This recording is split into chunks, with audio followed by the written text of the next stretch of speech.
Good evening, good morning, good afternoon. Coming live from Fire Up Your Heart, children of God, and that's you. So I'm Fire Up Your Heart, but that could be Fire Up Your Heart, and that means you're children of God. Now, I don't normally do these things very often. I don't look up really, really rich celebrity incomes much because it's just hard to believe. It's hard to believe where the world puts their focus, and then I think what I was always just content with. I mean, we all have that wildest dream, I suppose, sometimes, like, oh, how would that make life? Wow, just rolling in the dough, you know? Joe Rogan is one of the richest podcasters in the whole world. He has a bigger following than probably Jesus or Buddha and Muhammad and Chuck Baldwin, Pastor Hildebrandt, and some of the other truth-seeking pastors all in one. 15 to 20 cars. I think most of them are kind of like the special kinds, kind of switches them out. I can't even utter the approximate I got on a podcast that he makes if he was to do 3 a week. No wonder he doesn't have, what's God going to do for him? I think what we should ask is, what's Joe Rogan going to do for us? I hope he never does any podcasts on taxes or the super rich, because he's one of them. I would not be able to sleep. I worry about 70 people or something, potentially, that observe my bizarreness radio or my YouTube. Maybe they stumped on my old blog talk radios. There wasn't much of them. And that silly little piddly amount. And then my husband and I make it on, like, sometimes for us rolling in the dough was 100,000 total. Throw in my measly amount. And we're like, for us, like, money bagging. Now not with all these restrictions now. When I really don't have room to talk because I don't vote much anymore. How could I vote when the place that I live doesn't give a rat's ass if I'm killed or not, or if the hospitals kill me, the police kill me? They don't care. Why would I vote for them for anything? The other one that was concerning is this Alice Cooper, very influential young woman. One of the biggest podcasts. It's something like Call Me Your Daddy. Okay, I couldn't even get through an interview with her because I think she was actually having to try to find some form of thoughts that were... Okay.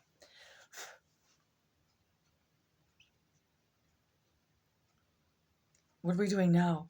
We're going to read about renewable energy in Michigan so I can have a bad day again. So, the Detroit News. I won't have a huge bad day, but this was January 14th. That would have been yesterday. This is the Detroit News. I'm reading it off of John's device. I hope I can do it quickly because I didn't erase much. And what's really nuts to me is this is my county, and this is just going to show you how nuts it is here. Anything from deed restrictions, and when they would refuse to allow any even medical marijuana for terminally ill patients would have to drive upwards of 40 miles or more just to get their medication because they were trying to get off of opiates, or opiates are things like morphine, things like this, very even more damaging than CBD oils and different other natural remedies through the marijuana. So then they postponed, they wouldn't let nothing go. They wouldn't let nothing in. I think some stuff really did start to perk up about human trafficking issues. And so now you have what we call the Green Mile, and you can get dope like it's just oozing out of Monroe County. But I would say it was close to 10 years later than everyone, and then they just no restrictions, no nothing. Same with renewable energy. My husband's, where he works, they allowed this wind turbine place to come in and build the tower part. So it's just the tower. And then things were clipping along pretty well, too well maybe, in a sense. We didn't see them much back when. And but then there started to become a lot of blocks. Not only blocks with big Fermi, things like that, the coal, it was like even residents. So this is really hitting home here. I hope I can get through this I actually know this woman. We're not like buddies. We don't go get coffee, but that's how small this town is. Or was, I should say, was. This is a smaller little farm town. It would be more north northwest, a certain. Let's just say north, okay. Um, it's maybe. It's called Maybe, Michigan. Um, you can drive through the little town square, and if you blink, you missed it. There used to just be one pizza shop and this little bar. Now I think there's like a cafe and stuff. They're starting to rev up. I don't know if they put in a dollar store. I'm not being mean right now. Just a small place. They also have a huge quarry. And so when you'd be looking for property, when we would try to look out there, you always kind of did want to watch out because you could be where you'd just be, it'd be like an earthquake regularly. What else about maybe? You can see as clear as the eye can, you can see as clear as, very clear viewings, you know what I mean? More farm fields than forests, let's say that. Not as barren as you get this other way. Okay, what are we doing here? 6 minutes. Michigan among states with big climate goals stripping local power to block green projects. At first, I just simply couldn't even understand this. And if this does go out, what really blew my mind was Kansas. And you're like, yeah, everyone wants to live in Kansas. I think Kansas probably could be a nice place. I think they have their share of tornadoes. Tornadoes, isn't that Kansas? And wind. And prairies as far as the eye can see. There, she got it. Yes, I just woke up from one of my famous naps. And Lansing. This article was with Associated Press, the Detroit News, Joey Capoletti, and John Hanna. Lansing. Clean energy developers had planned a 75-turbine wind farm in mid-Michigan's Montcalm County before local voters shot down the idea in 2022 and recalled 7 local officials who had supported it. It gets worse. After about 150 miles southeast, Clara Ostrander, which actually they have a road named after them, meaning this family has probably had farm here since that road was made, meaning horse and buggies. So about 150 miles southeast, Clara Ostrander in Monroe County found herself at the center of a similar conflict as rising medical costs forced her and her husband to consider selling land her family has owned for over 150 years.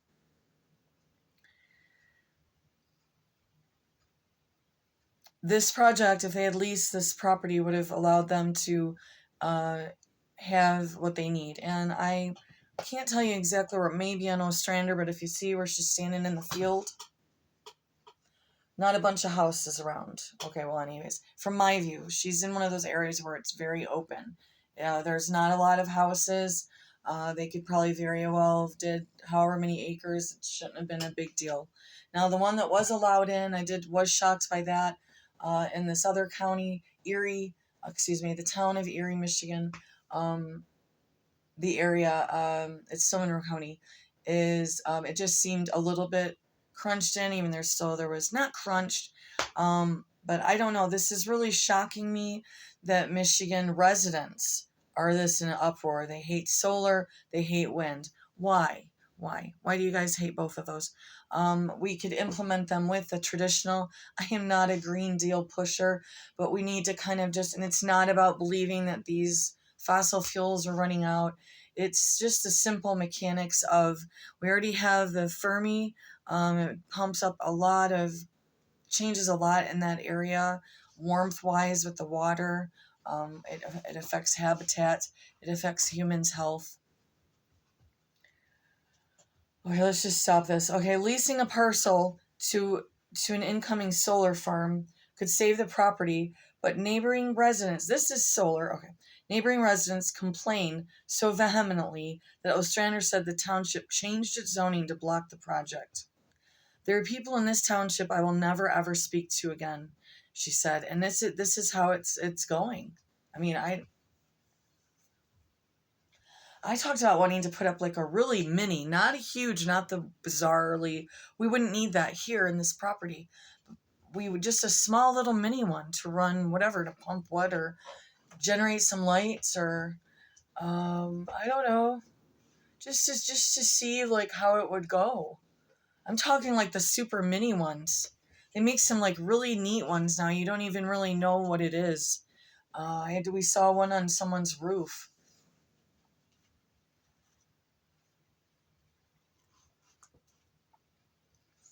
There are people in this township I will never ever speak to again, she said. Local restrictions in Michigan derailed more than 24 utility scale renewable energy projects as of last May.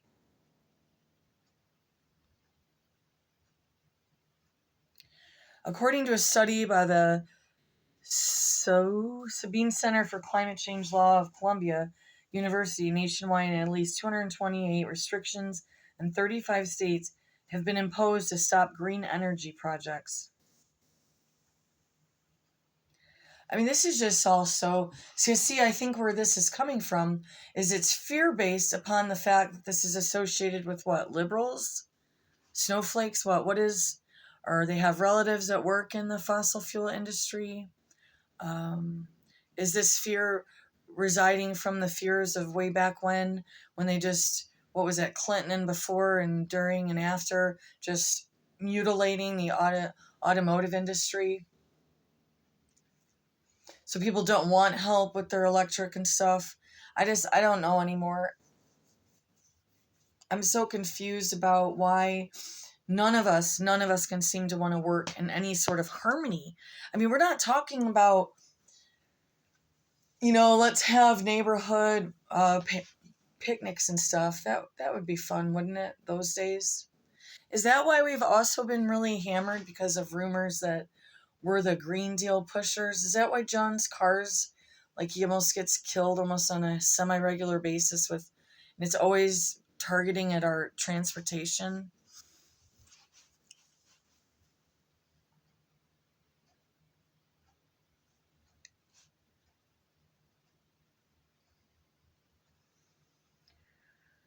Conflicts have hindered many states' aggressive timelines for transitioning to cleaner energy production with the ultimate goal of eliminating carbon pollution within the next 2 decades.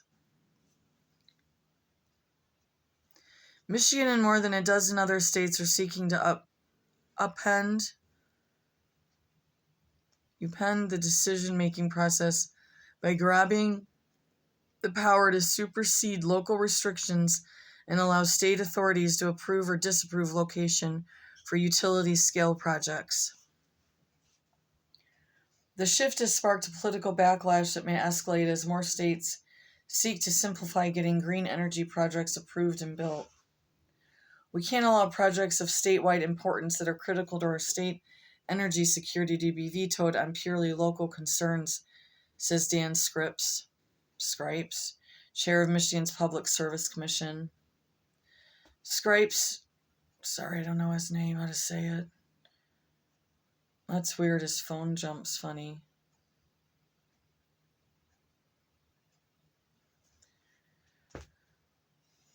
We can't allow projects of statewide importance that are critical to our state energy security to be vetoed on purely local concerns.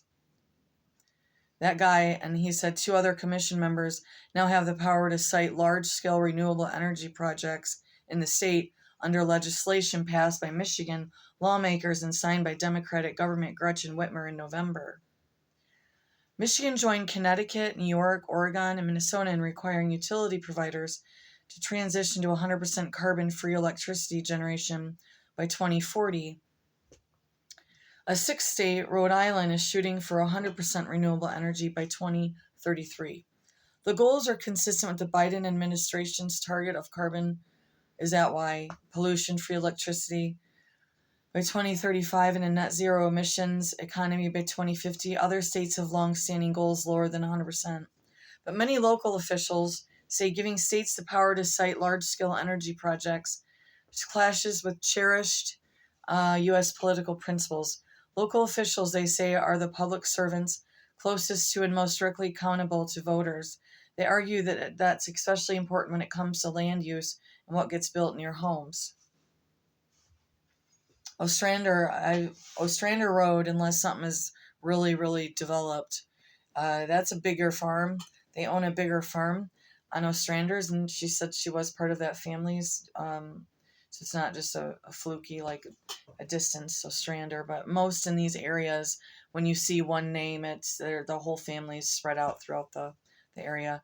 By many local officials say giving states the power to cite large-scale energy projects, classes, okay, more directly accounts to vote, argue that especially important when it comes to, okay. In Kansas, this really was exciting to me. Osage County's moratorium on commercial solar and wind projects came in 2022 after multiple hearings. County Commissioner Jay Bailey said the decision reflected most residents' concerns. Not this part. It was the part where I can't believe they were able to get. Well, they've been probably doing it a really long time. Out those ways, over the Mississippi, I mean, I'm sure there was setbacks, but there's so many areas where there's not many housings and a ton of wind for one, and some areas sunlight, where it comes through strongly. Even after all the hearings and discussions, he said he just didn't feel he had enough information about the effects of large turbines or solar farms. This was the silliest thing I could hear, but anyhow. Here's the difference, he said. If you allow them, you can't go back and change it. But if you don't allow them, you can always change it. Okay. In other places, such as the Flint Hills of Kansas, home to most of the nation's remaining tallgrass prairie, moratoriums on energy projects stem from environmental concerns. But even with restrictions in place, in parts of Kansas, renewable energy has boomed there. Wind farms now provide 47% of the state's electricity, up from 7% in 2010. That's impressive.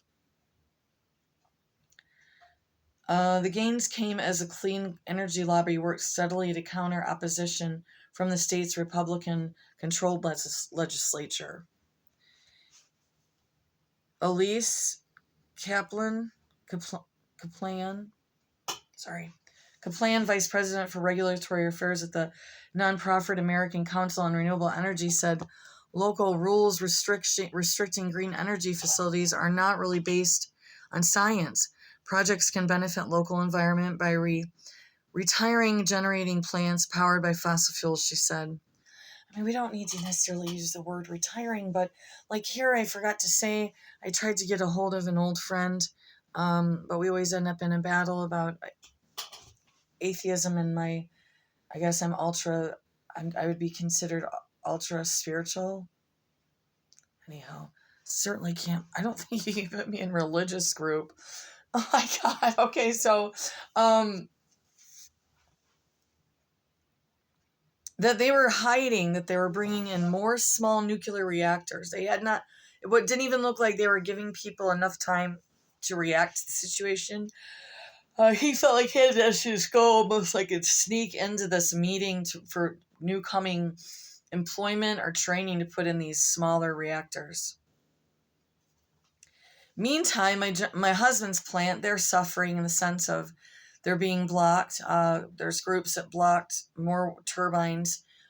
Even at the coast where he is, and I did have my information wrong the one time. I don't know if I corrected it. I thought the next door group, this other industrial group there, wanted to try out a wind turbine. But this is where it gets so goofy. They're building the turbine, but they're not allowed to put a turbine up. They're building the tower. So then they would just have to get the turbine. But it would be a nice advertisement for the company, right? Yeah. And there's not really any houses over there. It's mostly kind of leading into the swamp area, and then you're on the industrial strip. It is near the expressway. However, there's not a bunch of houses right there. It's actually by the closer to the stink plant, for the city water, the sewage.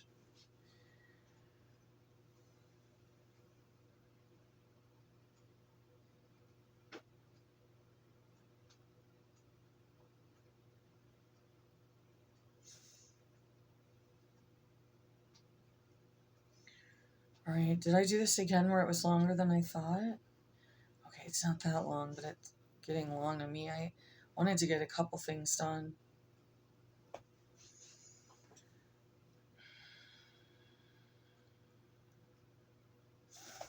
This I'm going to read the part where it's blocked heavily. Michigan's new siting law could revive the project. No one's forcing this on us, Ostrander said. This was something we decided and felt it would be good for us to build to keep our property in the family. I got a little sidetracked there. I saw a house for sale, some rows. It's on the feed. Okay, I skipped around. I'm going to put this up. Michigan is unusual in that it's more than 1,200 townships have the power to enact and enforce zoning ordinances. Oh, you talk about ordinances. This state is so nutty. And think if you were on someone's shit list, and you think that you'd be able to get your passes through on your deed restrictions and stuff. There's spots where you're out in the middle of Boondock or Timbuktu, whatever, and you have to have a house a certain size. I get it. They don't want them putting shacks up or something. But it's not even that. Like 1,500 square feet is modest. That's not huge. But see, that would prevent someone from, say, they wanted to start out just a hair smaller and add on to the property. It's just weird stuff like that. You can't just go flop a shed up, you know what I mean, to put your mower in. You want to have a fence brought in, make sure you're not in one of the downtown local area. You want to put a roof on even. I mean, we talk to roofing companies and fencing companies that kind of dread even coming to our county because to get the permits and stuff is like some sort of like, we don't even know. We don't know sometimes what people are taking here. Like, what is going on? It's like you give them a position in township and you think they were working for the Queen of England. The Queen of England's staff would probably be more cooperative when it comes to putting in, some more newer gutters or a roof or, can I just put like this little wind catch thing up on the roof maybe to compensate,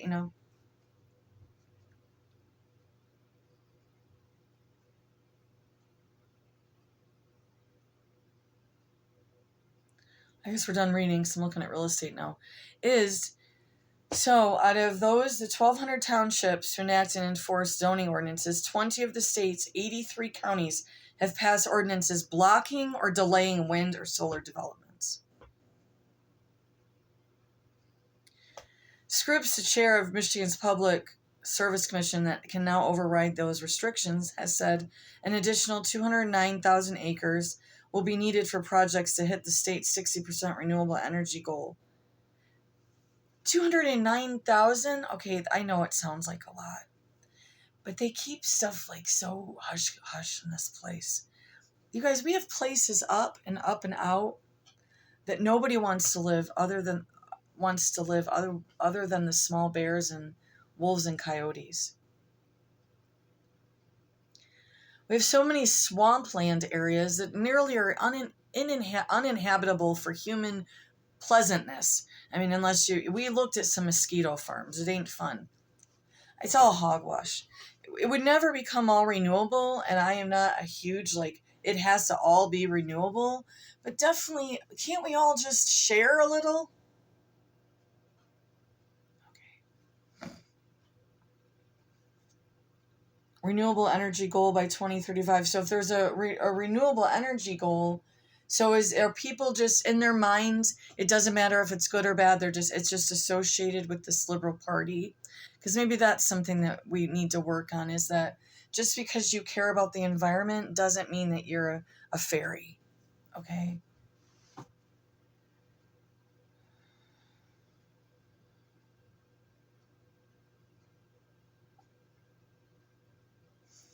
This one's still way too long. Developers will still need to go through local, blah, blah, blah. Red tape. Okay, and then 2023, law in Illinois limits local authorities' power and bans moratoriums on clean energy projects. Everyone's banning them now. But we're letting all the... Okay.